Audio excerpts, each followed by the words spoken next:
জমির দলিল কিংবা ডকুমেন্ট হারিয়ে গেলে কি করবেন? অনেক সময় দেখা যায় জমির দলিলে তারিখ থাকলেও অফিসে গিয়ে ওই তারিখের বালাম হয়ে পাতা ছেঁড়া দলিল পাওয়া যাচ্ছে না। জেলা প্রশাসকের রেকর্ড রুমেও জমির খতিয়ান বিষয়ক একই অভিযোগ। আইন অনুযায়ী আপনার চাহিদা প্রাপ্তি তথ্য ও প্রয়োজনীয় ডকুমেন্ট সংশ্লিষ্ট কর্তৃপক্ষ দিতে বাধ্য।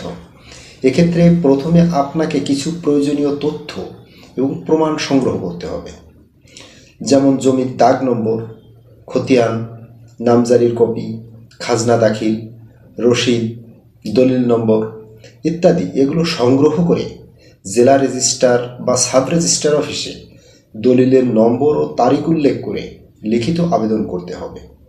উক্ত আবেদন জমা দিয়ে অবশ্যই রিসিপ্ট কপি নিতে হবে।